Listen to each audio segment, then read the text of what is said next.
Hello and welcome to Reflections from Paisley Abbey on this Friday, the 17th of July.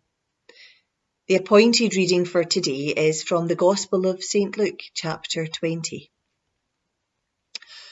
So they watched him and sent spies who pretended to be honest in order to trap him by what he said, so as to hand him over to the jurisdiction and authority of the governor.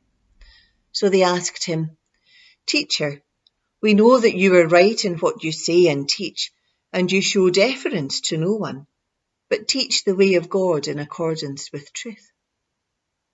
Is it lawful for us to pay taxes to the emperor or not?"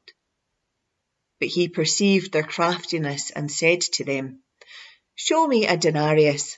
Whose head and whose title does it bear?" They said, "The emperor's."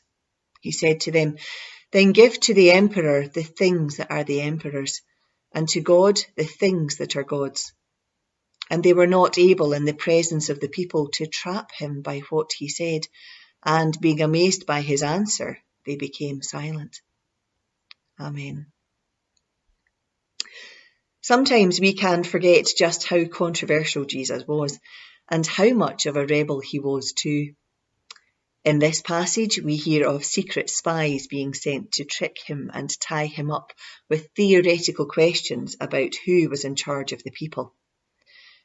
We need to remember that at the time Jesus was alive, the Jewish people were subjugated to the Roman authorities, and there were quite a few rebel leaders operating who would tell the people not to follow the laws imposed upon them. The spies we read of in this passage of St. Luke's Gospel were trying to group Jesus with these other rebels and dissenters and hoped to catch him out. They assumed wrongly that his agenda was to oppose the authorities of Rome. If he spoke out against the emperor, he would instantly be arrested and punished for such opposition.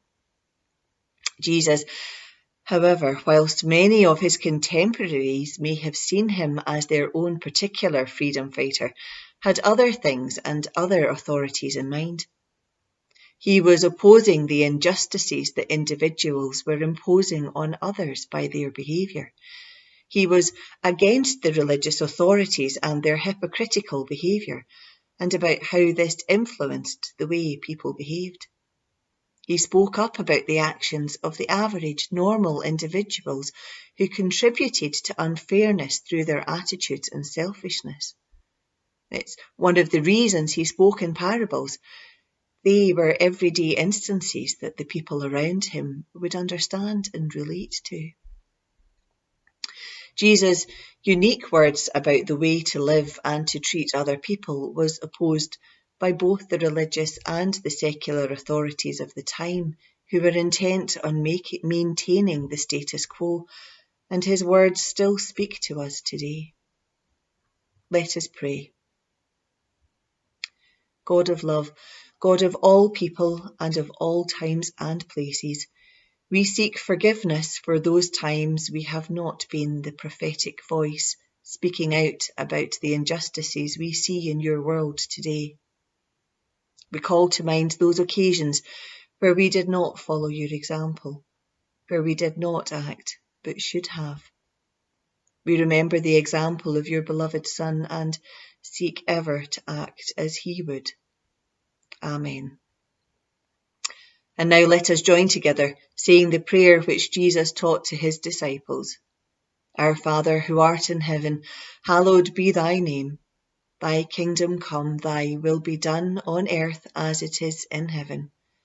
Give us this day our daily bread, and forgive us our trespasses, as we forgive those who trespass against us. And lead us not into temptation, but deliver us from evil. For thine is the kingdom, the power and the glory, for ever and ever. Amen.